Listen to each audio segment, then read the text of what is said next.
तो दोस्तों आज मार्च की 25 तारीख है और आज का जो ये वीडियो है ये मेरे अमरेलिस लिली प्लांट पर है।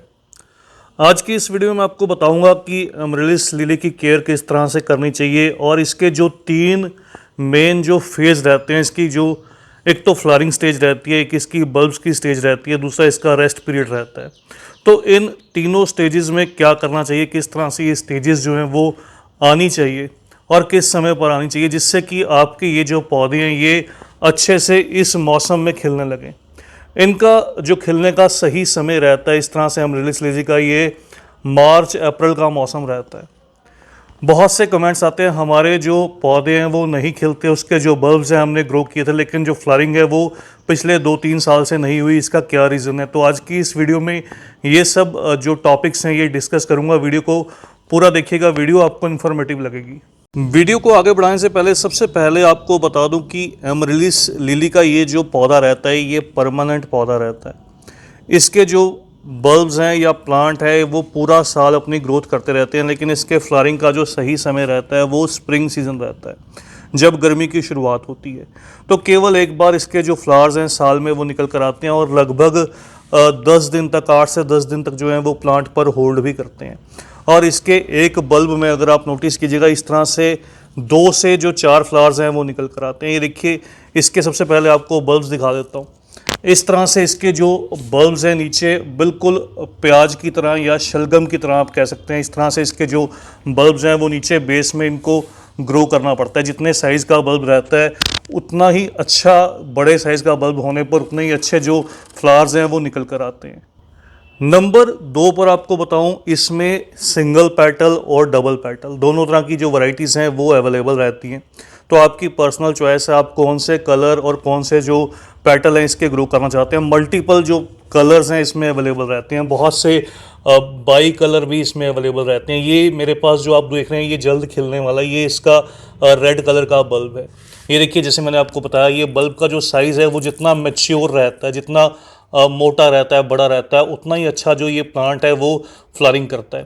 तो जो सबसे पहली प्रॉब्लम आती है, हमारा जो प्लांट है वो फ्लावरिंग नहीं कर रहा, उसका एक बड़ा रीज़न रहता है अगर आपके बल्ब नए हैं, उनका जो साइज़ है वो थोड़ा छोटा है, तो बहुत कम चांसेस रहते हैं सेम ईयर में इस पौधे के फ्लावरिंग करने के। नंबर 2 एक बड़ा रीज़न रहता है फूल ना खिलने का, वो रहता है इनको रेस्ट ना मिलना। जैसे मैंने बताया, ये जो पौधे इस मौसम में खिलते हैं, ख़ास तौर पर स्प्रिंग सीजन में। अगर लेकिन स्प्रिंग के बाद आपको क्या करना होता है, जब इसके ये जो फ्लावर्स हैं ये स्पेंट हो जाएं, तो इनके ये जो स्टॉक निकल कर आते हैं जिसके ये फ्लावर्स खिलते हैं, जहाँ पर ये देखिए इस तरह से 4 जो फ्लावर्स हैं मेरे इस बल्ब में निकल कर आते हैं। तो जब ये पूरी तरह से स्पेंट हो जाएं, इनको बेस में से कट करना होता है। कट करने के बाद ये जो आप लीव्स देख रहे हैं, इनकी तेज़ी से जो ग्रोथ है ये निकलने लगती है। तो अगर आप इन पौधों को रेस्ट नहीं देंगे, इनके बल्ब्स को मिट्टी में से निकाल कर लगभग इनको 2 से ढाई महीने का जो रेस्ट है वो मिलना चाहिए साल में एक बार। अगर आप इनको रेस्ट बिल्कुल भी नहीं देंगे तो उस कंडीशन में भी जो चांसेस हैं वो कई बार कम हो जाते हैं। आपके जो पौधे हैं, जो बल्ब्स हैं, वो फ्लावरिंग नहीं करते। रेस्ट देने के 2 तरीके रहते हैं। रेस्ट देने का नंबर 1 तरीका है, आप इनको पोट में से बाहर निकाल लीजिए जब इनके फ्लावर्स पैंट हो जाएं। बल्ब्स को मॉनसून के बाद जो है, जब तक मॉनसून रहता है तब तक इनको ग्रोथ करने दीजिए। ये अपने आप जो है वो नीचे मिट्टी में मल्टीप्लाई होते रहते हैं। लेकिन मॉनसून के बाद आप इनको जो है वो बल्ब्स को बाहर निकाल दीजिए लगभग सितंबर के मौसम में। सितंबर, अक्टूबर, नवंबर, दिसंबर, 3-4 महीने इनको जो है वो बिल्कुल रेस्ट करने दीजिए। फिर जनवरी के मंथ में इनको दोबारा से जो है वो प्लांट कर दीजिए। दूसरा तरीका जो रहता है रेस्ट करवाने का वो ये रहता है कि आप इस पौधे को इस गमले में ही लगा रहने दीजिए और इनको पानी देना बंद कर दीजिए, छायादार जगह में रख कर छोड़ दीजिए।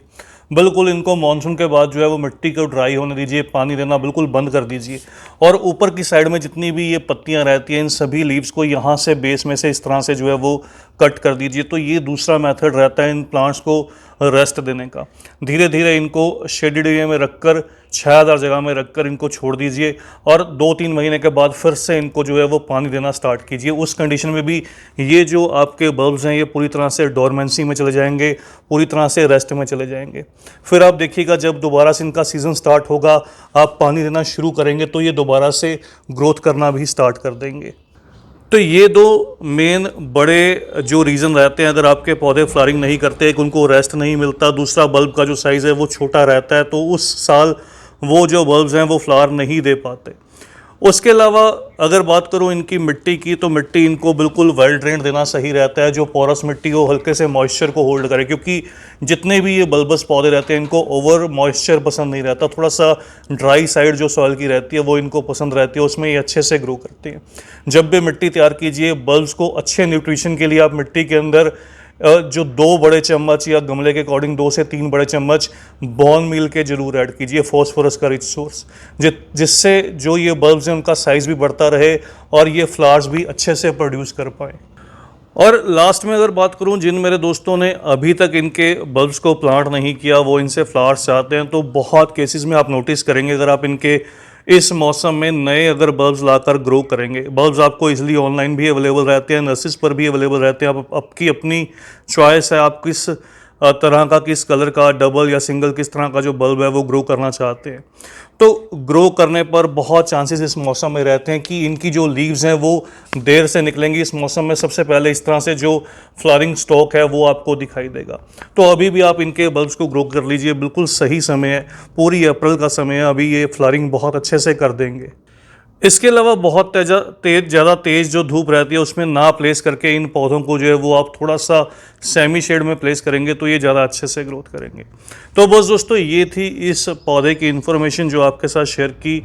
जल्द ही मिलते हैं किसी और नए टॉपिक के साथ, किसी और नई वीडियो के साथ। तब तक के लिए bye, happy gardening, take care.